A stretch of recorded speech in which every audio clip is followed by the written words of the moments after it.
Graça e paz, meu irmão e minha irmã, uma boa noite para você, boa noite para sua família, uma noite de paz a todas as pessoas, de todas as idades, de todos os cantos que estão ouvindo e participando conosco deste tempo de estudo.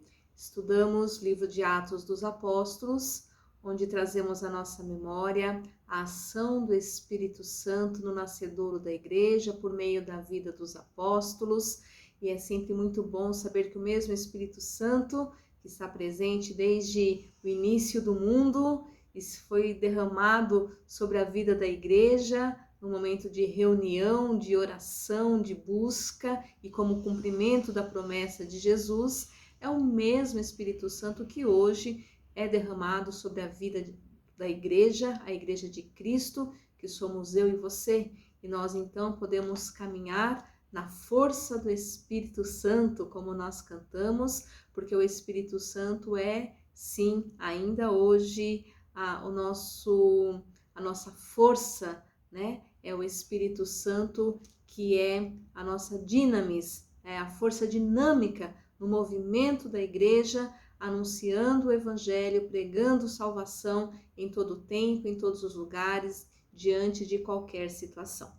Hoje nós vamos ler o capítulo de número 16, versículos de 1 a 5, aí já entrando na segunda viagem missionária, trazendo a nossa memória que na semana passada nós vimos o momento em que Paulo e Barnabé resolvem tomar rumos diferentes. Paulo segue, juntamente com Silas, eles vão seguir para a região da Síria e Cilícia, E enquanto que Barnabé escolhe Marcos, E eles vão para a região de Chipre. Então, nós vamos ler o capítulo 16, que Paulo vai escolher mais uma pessoa que vai acompanhar. A gente falou na semana passada que começa a engrossar o caldo, Ou seja, o número de missionários aí começa a aumentar e é mais gente falando de Jesus. E diz assim então Atos 16. Chegou também a Derbe e a Listra. Havia ali um discípulo chamado Timóteo, filho de uma judia, crente, mas de pai grego. Dele davam bom testemunho os irmãos em Listra e Icônio. Quis Paulo que ele fosse em sua companhia, e por isso o circuncidou, por causa dos judeus daqueles lugares, pois todos sabiam que seu pai era grego. Ao passar pelas cidades, entregavam aos irmãos para que as observassem as decisões tomadas pelos apóstolos e presbíteros de Jerusalém. Assim, as igrejas eram fortalecidas na fé e de dia a dia aumentavam em número. Amém? Vamos ter uma palavra de oração?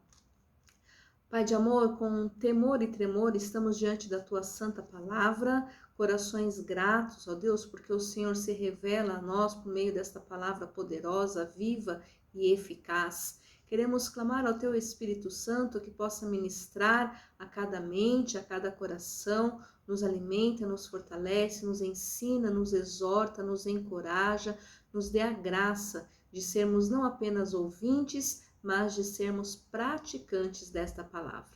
Ó Deus, que a Tua bênção possa alcançar agora cada lar, cada família, falando a cada mente, a cada coração, tirando, ó Deus, tudo aquilo que queira atrapalhar, ó Deus, tudo aquilo que não vem do Senhor, mas que o Senhor nos dê a graça de termos esse tempo em comunhão na Tua presença.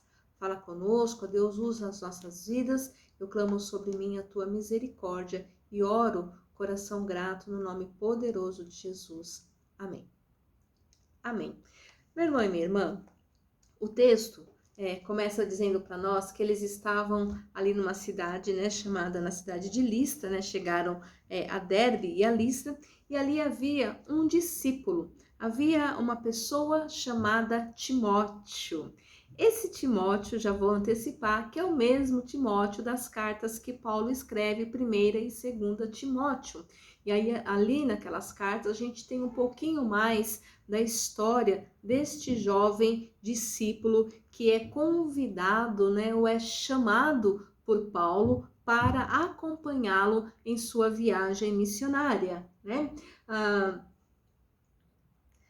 O texto mostra para nós que Timóteo, ele era filho de uma mulher judia. O nome da sua mãe era Eunice, como nós encontramos lá em 2 Timóteo, capítulo 1, versículo de número 5, né? Ele era filho de Eunice, uma judia, que era crente, uma mulher cheia de fé, uma mulher que teve o cuidado de ensinar o seu filho as verdades da palavra de Deus. A gente vai ler lá o texto de 1 Timóteo, que ele tinha uma fé, né, que habitava nele uma fé não fingida, como a sua mãe e também como a sua avó. Então ele tinha ali uma tradição histórica de conhecimento de Deus, de conhecimento das Escrituras, que fazia com que ele fosse uma pessoa também de fé, tá certo?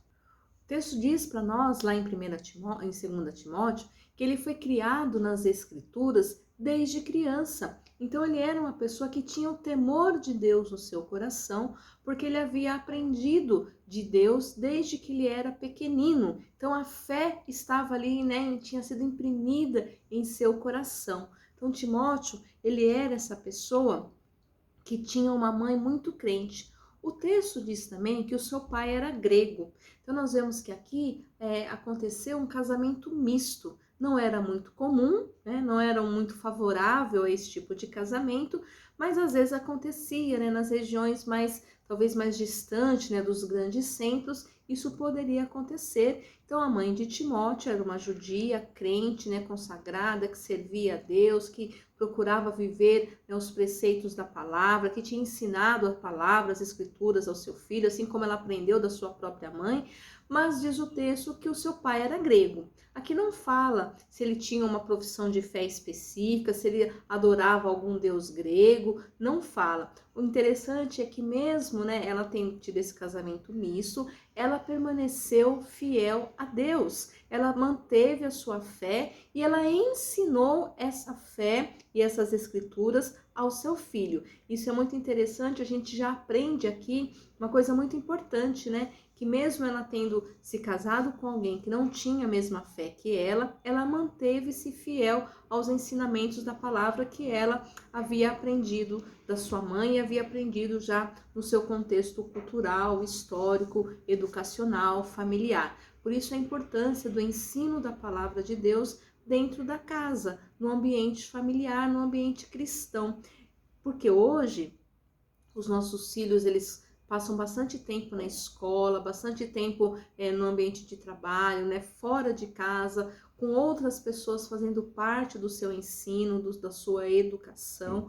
Por isso é importante que os pais e mães crentes, né, ensinem os seus filhos dentro de casa, porque é onde vai dar a base, né? A família é a base. Então a base para Timóteo foi dada dentro da sua casa.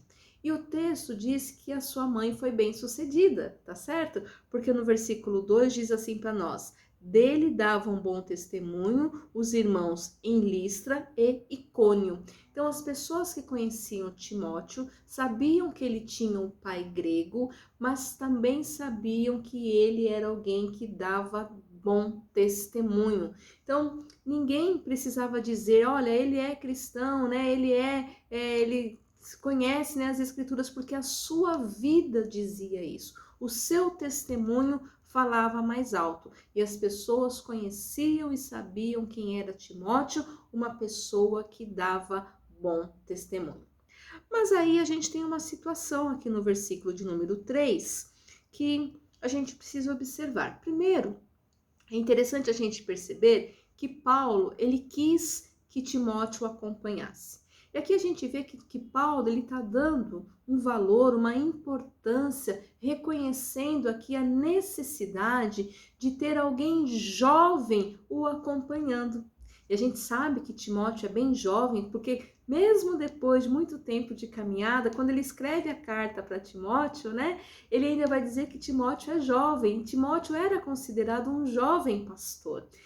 Depois a gente vai ver no decorrer da história que ele vai pastorear uma igreja, então, e nesse momento ele vai se você é um jovem pastor. Então, Timóteo era um rapaz jovem. Então, nós vemos aqui que Paulo, ele valoriza a juventude, não no fato de que a juventude já sabia grandes coisas, mas se alguém não sentar com um jovem, não ensinar a este jovem ou a esta jovem como deve prosseguir, como deve caminhar, como deve viver, como que ela vai aprender? Como essa pessoa jovem vai aprender? Então, Timóteo, ele é escolhido por Paulo, mesmo ele sendo jovem. E é interessante que Marcos, né, que havia ali abandonado eles também, poxa, mas ele era jovem, ele abandonou, não importa.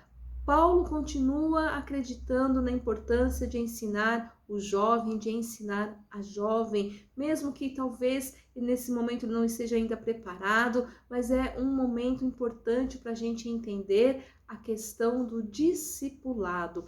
Paulo vai caminhar com Timóteo e vai ensinar o jovem Timóteo sobre as questões do evangelho, sobre as questões da fé, sobre o testemunho cristão, para que ele se aperfeiçoe cada vez mais, se capacite cada vez mais. Isso também é importante porque Paulo está avançando na sua idade e vai chegar um momento que ele não estará mais entre nós. E aí, quem vai dar continuidade ao seu ministério? E isso a gente precisa entender em todos os ministérios da igreja, em todas as ações, naquilo que Deus colocou na nossa vida. Vai chegar um momento que eu, pastora Ruth, não estarei mais aqui nesse mundo, não é verdade? A gente sabe que nós não somos eternos, não é assim? Claro que ainda falta muito tempo. Se assim for da vontade de Deus, nós não sabemos o dia de amanhã. Mas o fato é que aquilo que eu sei, quanto mais eu ensinar, quanto mais eu compartilhar, quanto mais eu testemunhar através do ensino, da orientação, do compartilhar, do discipulado, muitas outras pessoas vão poder fazer e dar continuidade ao ministério para o qual Deus me chamou. De igual forma, uma pessoa que exerce na igreja, por exemplo, o ministério do ensino, não apenas ensinar para outras pessoas, mas ensinar outras pessoas a também ensinarem.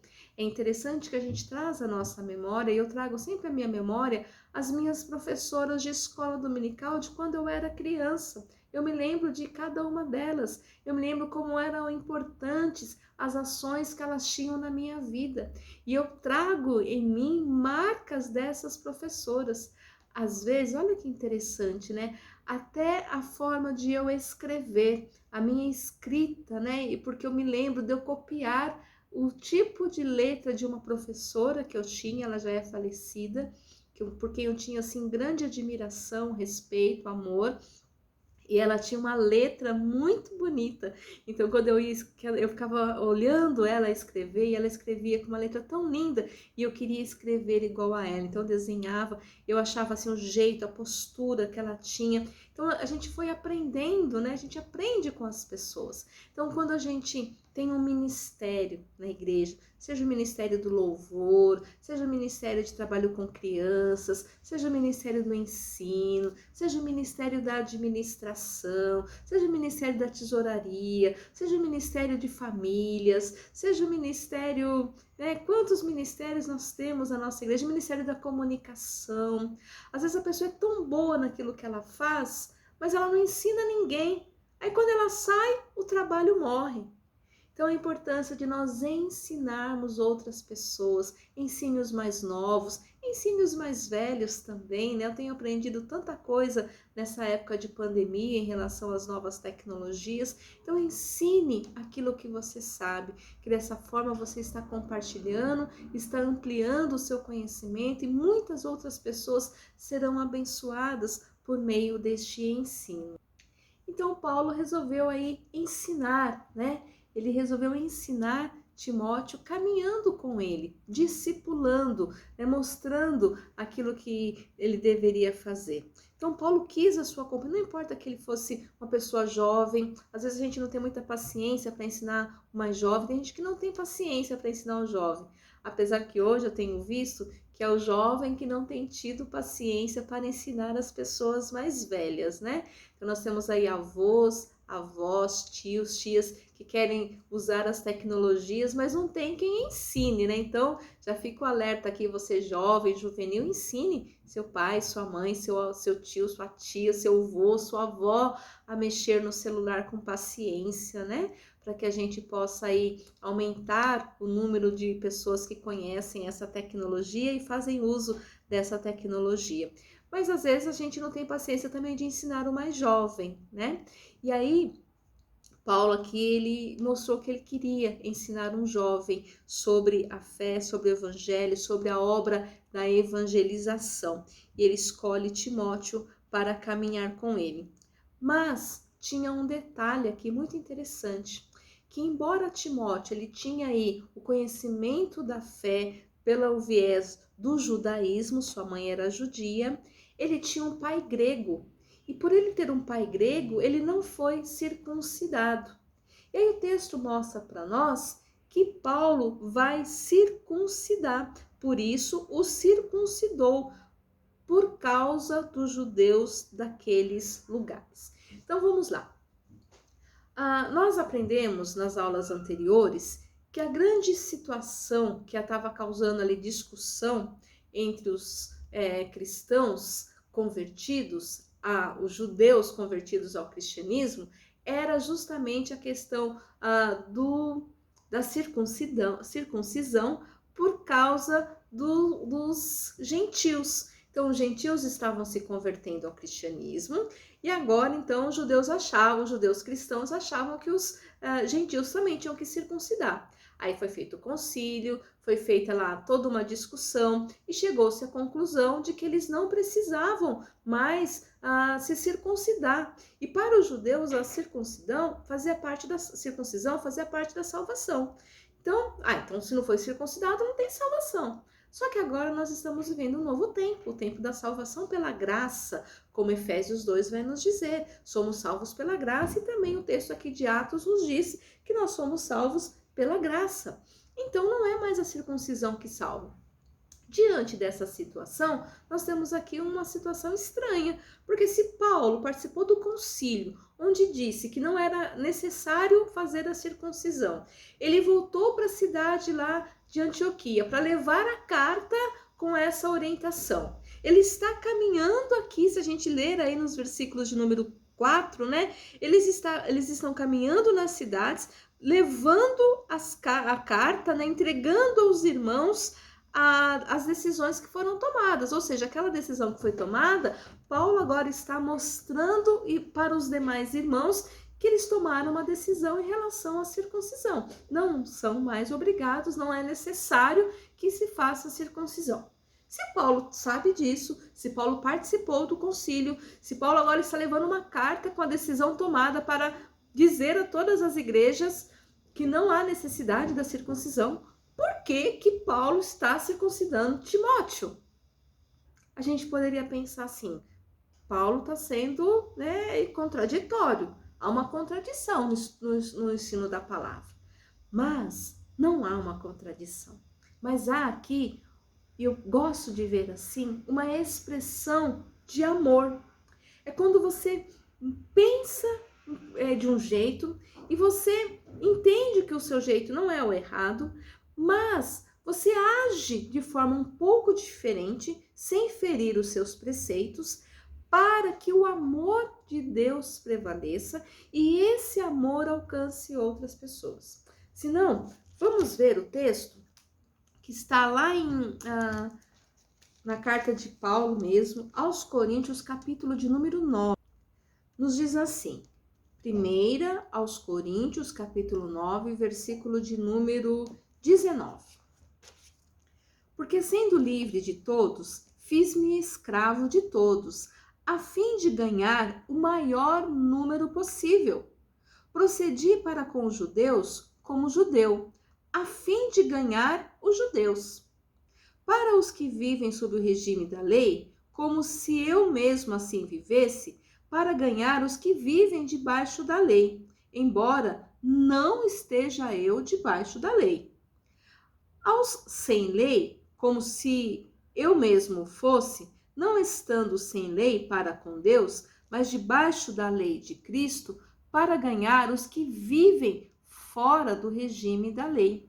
Fiz-me fraco para com os fracos, com o fim de ganhar os fracos. Fiz-me tudo para com todos, a fim de ganhar por todos os modos, ou melhor, a fim de por todos os modos salvar alguns.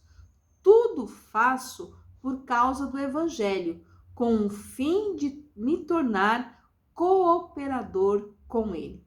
Não sabeis vós que os que correm no estádio, todos na verdade correm, mas um só leva o prêmio?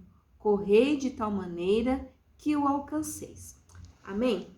Gente, perceba que a preocupação maior de Paulo não era simplesmente dizer sim ou não a uma orientação. E aí nós precisamos perceber que a vida não é simplesmente sim ou não, faça ou não faça. Às vezes a gente quer uma resposta imediata para algumas questões que exigem de nós algumas respostas mais complexas.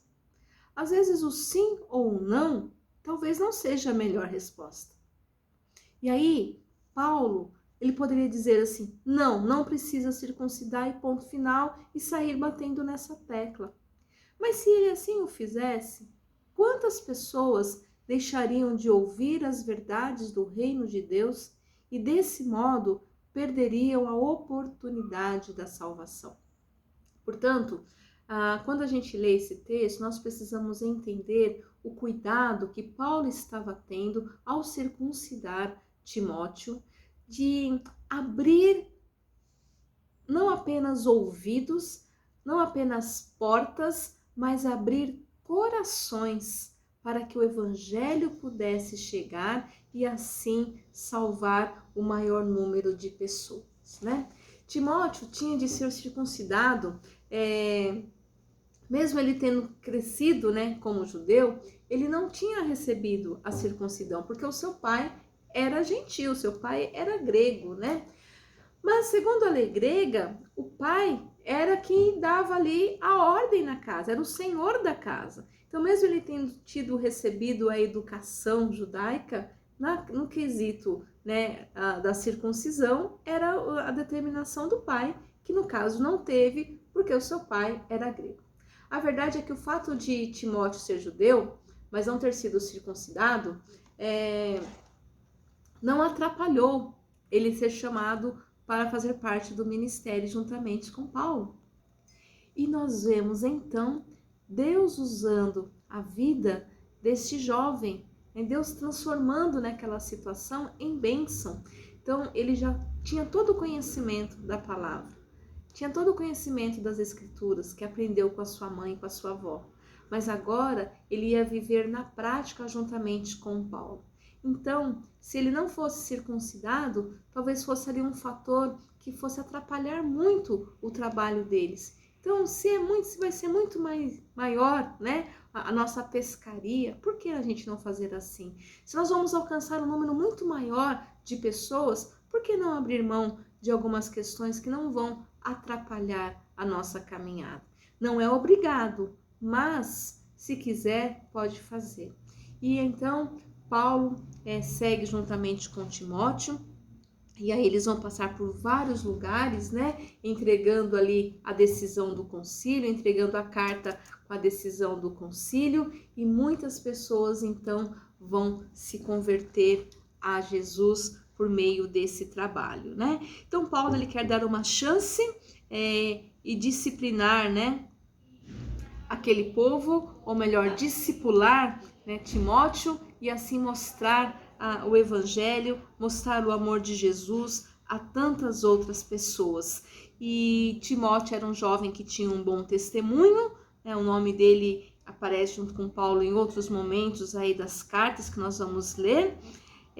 Timóteo era uma pessoa que tinha uma formação bicultural, isso ajuda muito, né? O conhecimento da cultura ajuda bastante na expansão do evangelho. Timóteo, tinha mãe judia, então ele tinha um conhecimento da cultura judaica, mas ele também tinha um pai grego, então ele tinha um conhecimento da cultura grega, e isso vai ser assim um fator abençoador na expansão do evangelho, porque ele vai ser usado para falar tanto a gregos como aos judeus, ele vai servir ali para testemunhar, né? Depois de lutar para que não se exigisse a circuncisão dos judeus, Paulo manda circuncidar Timóteo. Então ele preferiu ali, né, abrir mão um pouquinho, né, daquela decisão, porque não era uma regra, mas era uma orientação para que mais pessoas pudessem então alcançar o evangelho de Jesus, né? Então, Timóteo é aí agora o nome que começa a acompanhar o apóstolo Paulo, e para isso ele precisou passar pela circuncisão, embora não fosse obrigado. E às vezes nós precisamos então perceber que na nossa caminhada de fé, às vezes a gente precisa abrir mão de alguns conceitos para que um número maior de pessoas sejam alcançadas, para que um número maior de pessoas recebam a palavra de fé, a palavra de salvação. Às vezes você simplesmente fala um não, aquele coração ali se endurece, e esse endurecer faz com que perca, né, a oportunidade da salvação. E às vezes quando você fala um sim também, né, aquela pessoa, mas não é para ser, né, tem que ser não. E às vezes a gente fica nessa situação, ou sim ou não. Há momentos que realmente, quando isso fere a nossa fé, né, quando isso fere os preceitos da palavra de Deus, nós precisamos ser bem determinados. Mas quando isso não fere, a gente pode ser mais flexível. Eu me lembro da história de Jesus, né, falando, né, que diremos, pois, né, a respeito de João Batista. Ele é um caniço agitado pelo vento, né? E aí às vezes a gente pensa, há momentos na nossa história que a gente precisa ser como um caniço agitado por um vento, que enverga, né, que muda um pouco de decisão, que pensa um pouco de forma diferente, mas não quebra. Mas também há momentos na nossa vida que a gente tem que ser como um carvalho, tem que ser como uma madeira firme, né, que não enverga. Então nós precisamos pedir sempre a Deus que nos dê sabedoria. Quando é o momento de sermos caniço e agitados pelo vento, que abaixa, né, que levanta, que muda, que é flexível, e quando nós não podemos ser flexíveis, quando nós precisamos ser como um carvalho firme, que não se dobra.